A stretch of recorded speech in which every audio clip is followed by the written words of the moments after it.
So class 9th, good morning to all of you. So today I will discuss, yesterday I've already discussed with you regarding the Ajmer Sharif and Guru Nanak teachings. So today I will discuss the St. Francis Church, Kochi. It is a very famous church, St. Francis Church in Fort Kochi. St. Francis Church in Fort Kochi, originally built in 1503. St. Francis Church in Fort Kochi, originally built in 1503. It is the oldest European church in India. It is the oldest European church in India. The Portuguese explorer Vasco da Gama died in Kochi in 1524 when he was on his third visit to India. जब वो third visit पे India आए थे तो यहाँ पे वो मर गए और उनका जो शरीर था वो यहाँ पे दफनाया गया. ठीक है. So his body was originally buried in this church, but after 14 years his remains were moved in Lisbon. After 14 years his remains were moved to Lisbon. The gravestone of Vasco da Gama can still be seen here. The gravestone of Vasco da Gama can still be seen here. आज भी देखा जा सकता है Vasco da Gama का मकबरा इस church में. St. Francis Kochi is the very famous church. St. Francis Church in Fort of Kochi is originally built in 1503. Is the oldest European church in India.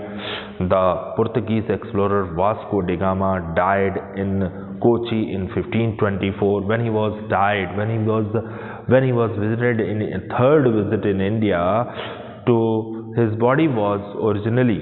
He was died and his body was originally buried in this church, but after 14 years his remains were moved to Lisbon. The gravestone of Vasco da Gama can still seen here. Vasco da Gama, who discovered the sea route from Europe, समुद्र की खोज जो थी, समुद्री रास्ते की खोज किसने की थी?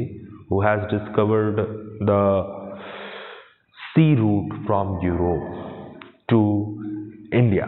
Vasco da Gama landed at Cappad near Calicut in 1498.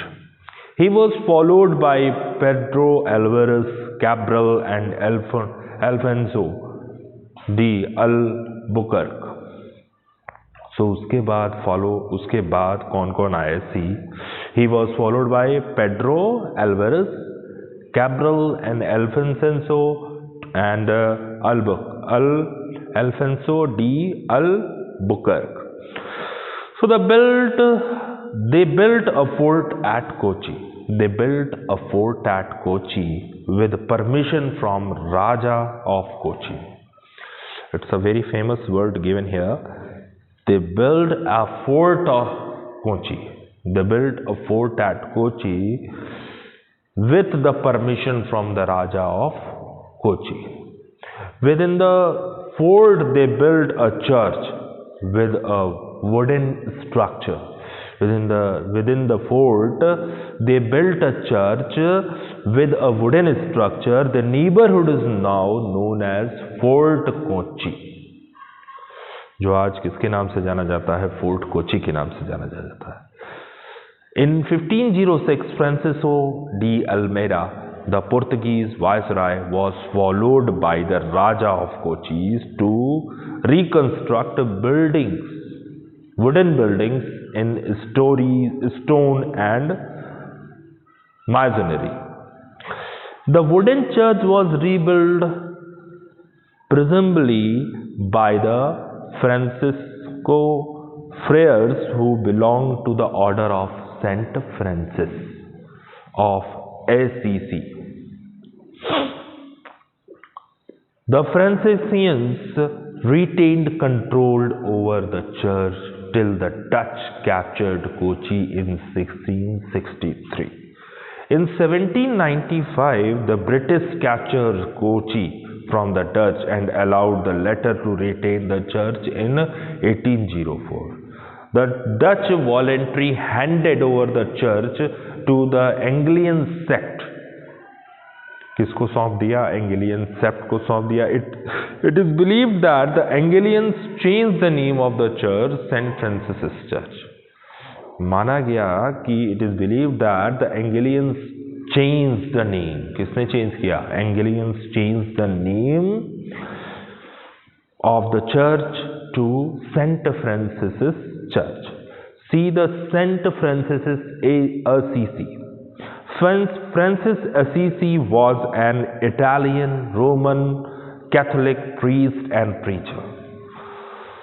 So Francis Assisi was an Italian Roman Catholic priest and preacher. He was born in 1182 to prosperous silk merchant.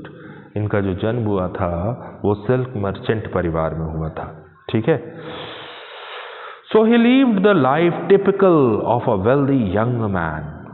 उनका जो जीवन था वो बहुत क्या था? Prosperous था. See, he lived the life typical of a wealthy young man, even fighting as a soldier for ACC. On the eve of setting out of a battle, he experienced a vision which caused him to abandon his ambition for military glory. He embarked on a preaching ministry. उन्होंने देखो किसका प्रचार किया. He embarked on a preaching ministry. They advertised the preaching ministry. Their small church of the near Assisi, which he and his companions rebuilt with their own hands, became their basis from where they. So he embarked on preaching ministry.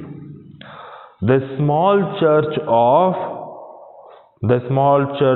Portiuncula near Assisi, which he and his companions rebuilt. यानी इनके जो अनुयायी थे, जो इनके follower थे, उन्होंने फिर चर्च को बनाने का काम किया. with their own hands, अपने हाथों से, became their base from where they constantly travel. और वहाँ से ये लोग क्या करते थे? लगातार they constantly traveled. जहाँ से वो traveled यानी जहाँ से जो चर्च दोबारा बनाया गया, उन चर्च से वो लोग क्या करते थे? यात्रा करने का काम करते थे. The order of Francis Minor, a religious society, grew rapidly and started sending missions beyond Italy to other countries in the Mediterranean areas. उन्होंने अपने फॉलोअर्स को बढ़ाना स्टार्ट किया. ठीक है. Francis died on October 3rd, 1226. On July 16, 1228, he was pronounced a saint by Pope George IX. Saint George IX, Pope George IX के द्वारा इनको क्या? संत घोषित किया गया. The next day, the Pope laid the foundation stone for the Basilica of Saint Francis in Assisi. Many churches dedicated to Saint Francis Assisi were built all over India. इनके नाम से कई चर्च बनाए गए इंडिया में. ठीक है. So see the factors, the main factors of this church and the main factors regarding the Saint Francis Church, Kochi. See. The question is, my question is, see, why is St. Francis Church, Kochi important? So answer is, one of the oldest church built by Europeans in India. One of the oldest church built by the Europeans one of the oldest church built by the Europeans in India. Why is St. Francis Church, Kochi is important? The answer is one of the oldest church built by European in India. What is the history of St. Francis Church? See, established by 8 Portuguese Franciscan friars who landed in Goa 1517, it is a part of UNESCO World Heritage Site. Why? The question is, what is the history of St. Francis Church? Established by 8 Portuguese Franciscan friars who landed in Goa 1517. It is a part of the UNESCO World Heritage Site. The largest, next question is, the largest church in India. The Catholic Church, the Catholic Church in India is the part of the worldwide Catholic Church under the leadership of Pope. So Vasco da Gama died in Kochi, and the next is the Vasco da Gama died in Kochi and was buried in this church. The Vasco da Gama died in Kochi and was buried in this church. Okay? So the next is, see the next topic. Why is ACC so famous? Why is ACC so famous? As a place where St. Francis was born, founded his order and died, ACC is the famous Roman Catholic shrine and popular pilgrimage site. As a place where St. Francis was born, founded his order and died, ACC is the famous Roman Catholic shrine and popular pilgrimage site. Important facts of the ACC. October 4th is observed as St. Francis' feast day. October 4th is observed as 4th October is observed as St. Francis' feast day. Francis traveled to the Holy Land during the Crusades, hoping to conquer the Muslims with love rather than the war. It's a very important point. See the important point. Francis travels to the Holy Land during the Crusades, hoping to conquer the Muslims with love rather than the war. So that's why it's a very famous, the St. Francis Church and St. Francis ACC. So the factors responsible for the growth of composite culture. To immense wealth and unlimited power in the hands of the Mughal emperors enabled them to continue their patronage of the fine arts and literature. They used their wealth to build places, palaces, forts, and the monuments also. The relatively settled conditions and long periods of peace that prevailed over northern India paved the way for undertaking extensive works of art. The third point is, the Mughal emperors had a great sense of the beauty and art. So each of them was anxious to find out an outlet for their expression, some visual art. So some the glories and rich cultural heritage of the Mughals on the hand, and the Indians on the other hand created a unique atmosphere for the brilliant output of letters and the fine arts. So impacts of the composite culture, it's a very important part. See, the Indo-Islamic culture impacted all aspects of life, culture, architecture and literature part. So the dress, manners, social amenities and the festivals which the Mughals is introduced in India were accepted by people of India. The dress, manners, social amenities and what? The festivals which the Mughals introduced in India were accepted by the people of India. The trend towards fusions of the two cultures are very famous, and it is a very best seen in the field of the music also. When the Turks came in India, they brought with them not only a number of musical instruments like the rabab and sarangi also, but also new musical modes also.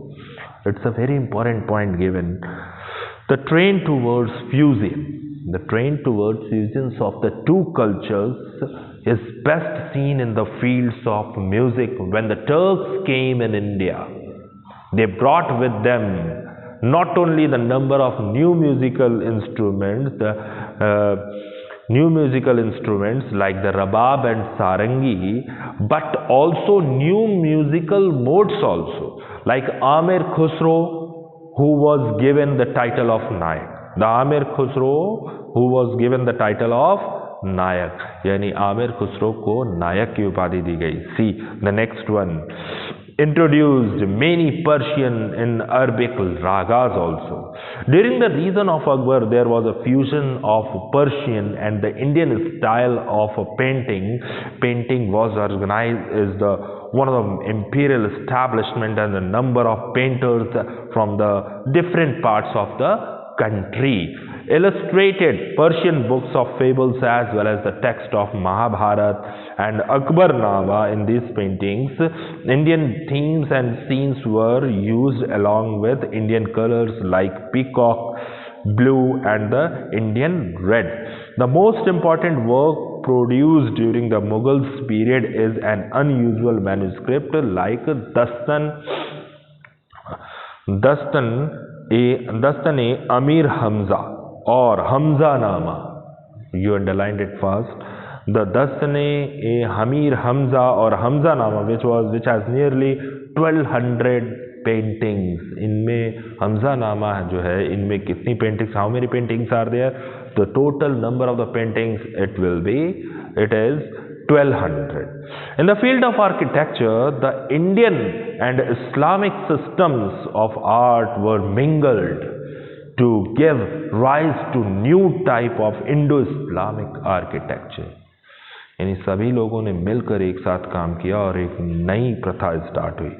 The significant features of the architecture are as follows. See, the Islamic architecture added to the Indian architecture the special characteristics of a spacious,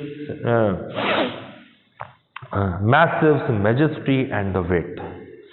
In the sphere of decoration, सजावट के क्षेत्र में, see, the Turks avoided representation of human and animal figures in the building. Instead of, they used geometrical and floral designs, combined them with a panel of inscription containing the verses from the Holy Quran. यानी अब जो है humans animals को छोड़ करके सजावट के तौर पर किसको यूज किया गया? फ्लावर्स को यूज किया गया. See, they also borrowed Indian motifs like swastik, bell, lotus, etc. यानी इंडो इस्लामिक कल्चर में क्या क्या हिंदुओं से भी कई चीज़ें ली गई, लाइक स्वास्तिक को लिया गया पेंटिंग्स में, बेल्स को लिया गया, लोटस को लिया गया. ठीक है. For instance the decorative devices found in the buildings of Firoz Shah Tughlaq is the lotus. Lotus is the very famous flower. See, the Mughal tradition influenced temples, palaces, and forts of many kingdoms. For example, many temples of Vrindavan assimilated of the Mughal style of the architecture. And on the Ark, the Golden Temple at Amritsar was built on the Ark and Dome principle of Islamic culture. So, and the incorporated some features of the Mughal traditions of architecture. See, the language and architecture also saw the influence of the two traditions. The language which the Mughal rulers used in administrations, which is the administration, was Persian. The language and literature also saw the influence of the two traditions. The language which the Mughal rulers used in the administration was Persian. जो administration में Mughals rulers द्वारा जो language use किया जाती थी वो कौन सी language थी? Persian. They were used in Persian language. In course of time Persian became the language of administration, the language of the upper classes. Persian language इतनी फेमस हो गई, जो अपर क्लासेस के लोग थे वो भी फारसी बोलना स्टार्ट कर दिए. The greatest linguistic synthesis is seen in the development of the Urdu. अब उर्दू कैसे फेमस हुई? See, which is a mixture of Persian, Arabic, Hindi and other regional languages. Urdu एक ऐसी लैंग्वेज है जिसमें किसका मिक्सचर है? Persian, Arabic, Hindi and other religion languages. That's why Urdu is a very famous language. Urdu was originally known as what? Zaban Hindavi. Urdu को किस नाम से जाना जाता है? Is known as Zaban Hindavi because its grammatical structure is similar to that of Hindi. So next is, it is however become very popular during the Mughal rule. Mughal rule में बहुत ज़्यादा पॉपुलर हुई, ठीक है। What is the second name of Urdu? जबान हिंदवी। जबान Hindavi is the second name of the Urdu. Urdu served an important means of spreading information on the one hand and of Islamic thought on the other. A number of Sanskrit book was translated into Persian and Urdu. जो संस्कृत में कई सारी books हैं उनको translate किस में किया गया है? पर्शियन एंड उर्दू में। So number of books were translated into Persian and Urdu. So tomorrow I will discuss Sufism and bhakti movement also, ठीक है। Thank you.